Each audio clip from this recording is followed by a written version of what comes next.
lot of people, especially Nigerians, both home and in diaspora, have been asking these major questions.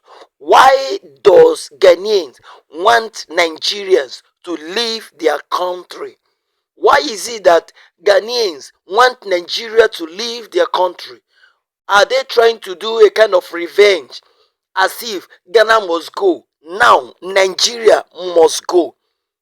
All this while, this rumor has been flying about, news have been carrying a lot of information.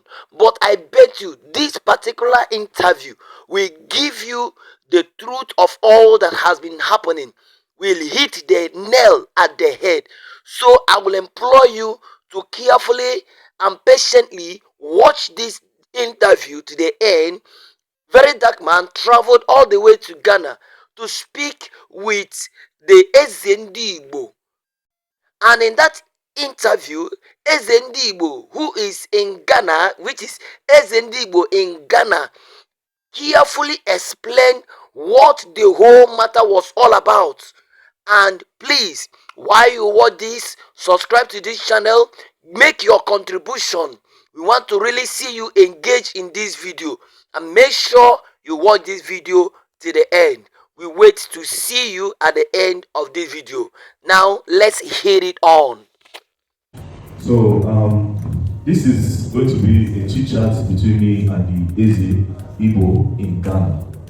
It is to clear a lot of things that is going on online and what we have been hearing. And also, I think I'll be speaking on behalf of a lot of Ghanaians because of the comments I see on social media. So I have a lot of questions to ask. Now, the video recording going on, I don't edit my videos, I just post them direct. And I'll be very, very thorough with answering my question. Thank you very much. So, I want to believe, Eze Igbo in Ghana, that you have been seeing what is going on social media, where some persons and some group of people posted a protest saying Nigerians must leave. And some way, somehow, your personality, your position is caught in between all of this. They say, oh, there's one man, is the king in Ghana trying to take over Ghana, establish a palace where they already have a king. Practically, they are saying you want to take over Ghana. And for this reason, it is threatening the stay and the business of a lot of Nigerians as what they put on the media. Now, this whole thing is just to let Ghanaians know that, okay, this is what it is, this is not what it is. And for our own Nigerians that are in diaspora and in Nigeria. So the first question to you, Eze Igbo in Nigeria, is Eze Igbo in Ghana. I'm sorry. Eze Igbo in Ghana is, are you establishing a palace in Ghana to compete?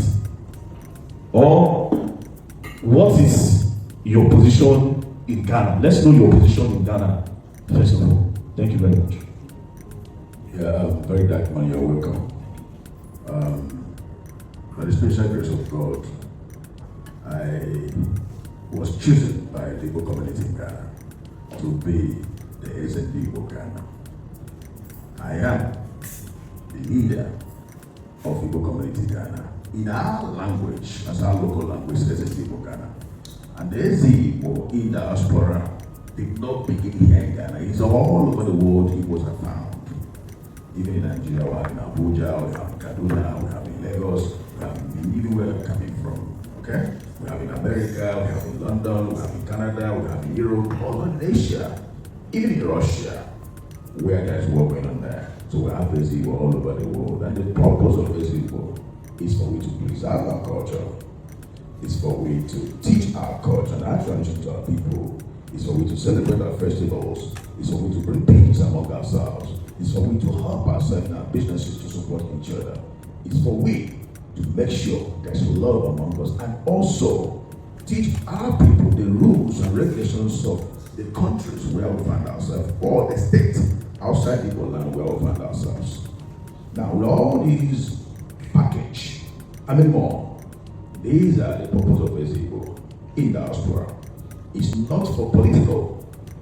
It's not for the challenge of the host nation or a host state. It is not for the challenge of kings and queens of that land. It's not for challenge of anything, but it is for our own people Remember, we are 100% Igbos. And most of us are not properly educated because our nature of business. Some people cross the boundaries because they don't know the rules and regulations of the country we find ourselves. For that reason, the structure of Eze Ndi Igbo in diaspora help to teach our people what they don't know. So you cannot cross the boundaries. Now, me sitting down here, I did not make myself Eze Igbo Ghana. My people choose me and made me the Eze Igbo Ghana. And this is my 13 years of this from here. 13 years of hard work, 13 years of struggling, 13 years of peacemaking, 13 years of promotion, and 13 years of bringing the nations together in terms of culture and tradition. So, sitting down here is not about my power, but the power of the people, but ordained by God. Now, going to your question, my purpose here is not a purpose to challenge the traditional authority of the nation. And I have never, or we have never, the Igbos in Ghana, ever think or had a thought of building a kingdom in Ghana. Nothing like that. We've never had this thought before. We've never even think about it. We've never been acquired any piece of land for kingdom. What we did was exactly what's happening now in Ghana. You were in the market yesterday. I want to help you so that your questions will be good for you. That's what I'm giving you the nice structure. You were in the market yesterday. Based on Nigerian shops that were locked in the market. This is exactly what happened in 2013. When President Mahama, a competent president here in Africa and around the world, came into office newly as elected president after the death of his boss, Else. That's the year of 2013. There was a massive force to Nigerians in the market by Ghana Trade Union, asking Nigerians to leave the market because they were not following the rules and regulations of Ghana that prohibits retail in the market. The rules and regulations are about foreigners to be to supply to the locals, and the locals will do retail. That's the law. My father in the law teaching said you should know the root of the problem before you can solve it. That is the law. And when you prohibit any law, or when you did not follow up any law, the law will hold you. Now, that is the law. But we see ourselves that we are West Africans. West African treaty govern and governs every one of us. So very free goods, free whatever, blah, blah, blah, blah, blah. Border crossing and all that. We see it as an opportunity for we also to go into retail trade. Most of us that started coming here early 30, 40, 20 years ago, we are massively in supply. But I will tell you one thing. Many a times, some of those who are supplying, when you supply them, getting your money become a problem. When you supply to the Ghanaians? Some of them, we can say Ghanaians. I don't like the language of plural. Some of them. Some of them, when you supply them, they don't pay. Sometimes they don't pay. You become frustrated. Some of us try to, make use of the opportunity and go into it ourselves. Now, sorry, I want to break you. Now, if the law says foreigners should not go into retail, and because of this reason you decide to go into retail, that means you are actually. That is why I told you. Remember, I told you that the laws prohibit foreigners not to go into retail. Yes. That's why I told you that you need to know the root cause of the problem. So as long, and I told you that when you break the laws will hold you. So as long as we are concerned, the retail we went into is not supposed to be. But I'm telling you that as the West African sub-region, as West African member states, we believe that we can also have that relationship.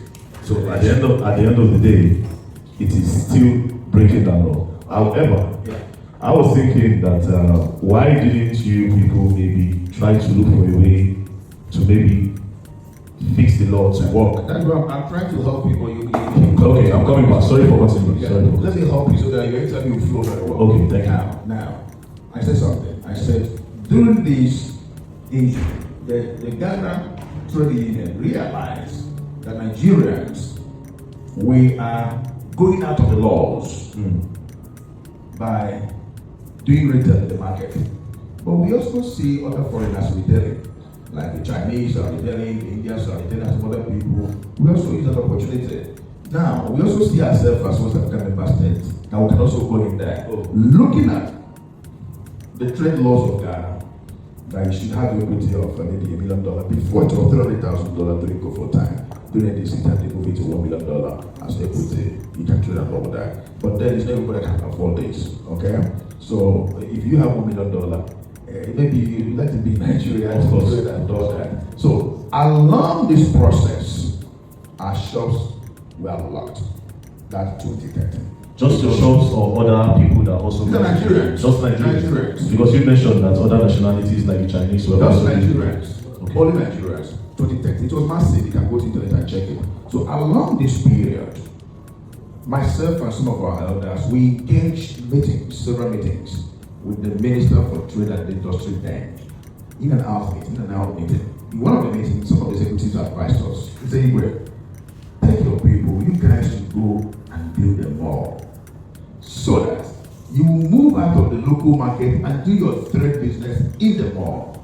Made a reference of Accra Mall. Foreigners are there retailing because it's a mall. Because the trade law is talking about local market. But it did not prohibit you not to be in a mall. Then we sat down. What do we do? Then that is how we started thinking, which area can we acquire land for more? Then that is how we thought about Aflawo Road. That's the road we come from. The Ecowas Road, that's the road you can go home from Ghana to Aflawo. That's no government and all that. We think about that way. And there is this village called Odingo. From our NGO far back 2007, 2008, we built a school for that village. The king is a friend to us. So we went to him to tell him our vision. Her Majesty, we want to get a land for Igbo Mall. And they have been telling us to come and buy land for development and all that. Now opportunity has come. The last we were there is 2007, 2008, after we finished the school. Now 2013, many years ago after that. Then conversation gives birth to ideas. We're discussing about the land, we to purchase land for more. And that discussion, what ran into our mind is if we build more along this road, the distance of the town is so much, we might not be able to have that patronage. Let's do it like Chinese town. Let's do it like a community. Let's do it like a village where we can come, acquire land, build houses, and have a community where we can do business. Just like Chinatown. Just like Chinatown. This came in our mind. We'll quickly have that chat with the king. The king was happy because that would bring development for him.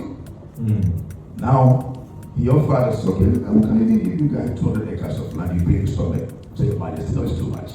Give us like 50 acres so we can pay gradually. And that was beautiful discussion, beautiful deal. He asked his boys to go with us to the land. We saw the land, beautiful land, green area. We took pictures and videos. Went back to the king to tell him, yes, we are happy, we love the land. Then we discussed the price and the modalities of payment. We agreed to pay every 3 months. We came back. Just like you came here, a week after, Crystal TV came here for conversation, for discussion, for interview. And they want to know, and I'm not enough to 1 year on the throne at that time. They want to know my plans, my vision, what I want to achieve for Igbo people, for Nigerians. Along those interviews, I now told him, we did not acquire 50 acres of land. Where we want to build Igbo village. I'm an architect. I designed this house, I designed that, and I built. Oh, yeah. This house is not a palace that was given to you. This is a house that you built. It's my home. It's about 19 years old building. So the house is older than you on the throne? Yes. I'm at this house before the throne. When were you inaugurated or coronated? 2012. When did you build the house? Long ago, 19 years ago, changing now. So this is not like you didn't build this to make it a palace. No. You built it as a whole. My residence. And before God gave me the opportunity to lead my people as a Igbo of Ghana. It is actually an intimidating place, actually. It is not. It is. But sorry to cut Okay. So, God is a master planner. I didn't know I'm going to be the Igbo leader in Ghana. But God designed a house like this. So he did it like that. And he knows what he's going to be for future. I've never dreamed, I've never thought of being a king or being a chief, being a Eze Igbo, being a leader, whatever. All I know, I am a successful businessman to the glory of God. Now, along this process, they came for interview, and they want to know my plans and my visions, and I told them, I said, look, we have acquired 50 acres of land where we want to build Igbo village. The definition of village and kingdom is different. Yes, Google it, check it. Different meanings of kingdom and village. Now, this was 12 years ago, the interview. If you look at my physical appearance now and the physical appearance of that video, you can see how young I was then. 12 years ago video. Now, 3 months after, the elders and I, we went back to the king to pay for the land. The king told us, Igwe, hold your money. There is litigation over the land. Hold it. We will finish the litigation. You guys can come to pay. We keep going there toward 2013. At the same time, we are solving the problem with the Guta. Through this office of my elders, we are able to assemble the Guta president and all his executives around the entire region of Ghana. We held meeting with them in the office in Accra, and we are able to have, a pathway. So throughout 2013, we could not get the land, we keep going there. 2014, we keep going there. The land did not work. Now, we forget about that vision. We have settled our problem with the Guta. The land is not working out, then we left the vision. Think that. No piece of land was acquired. No plot of land was acquired. For that vision, we left it. So you would say the whole thing of you building a kingdom or a village was something of maybe 12 years ago. It was a dream that later just dissolved on its own. It is a dream, not just me, but the community. Not me to come and build a village. It's for the community. If you even listen to that video properly, I said how the village will look like. I also said Igbos will come to acquire land. We're going to have high rises over here. We're going to have shops, market, and all that. It is a vision that will come together to conceive a vision that came out of circumstances that you are seeing today. Okay. So I'll go to my next question. Now I came into your palace, like I said, you came into your palace/house. Now that you said you built it before your coronation, so I'll call it palace and house now. So I came into your palace, and it is actually very intimidating. The whole lion statue outside and everything.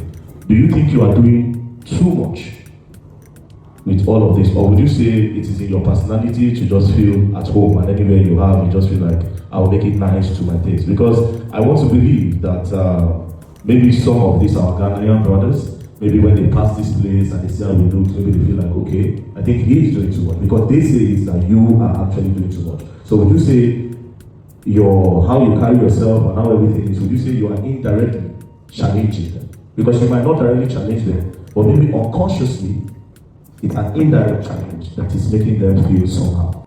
So hello, we are gonna cut this clip here for now. We're gonna bring the other clips to you later. But meanwhile, can you make at the comment section what you think about this? Thank you for watching this video up to this point. This is Iycomenia TV. My humble self, Iycomenia. See you in our next upload. Bye for now.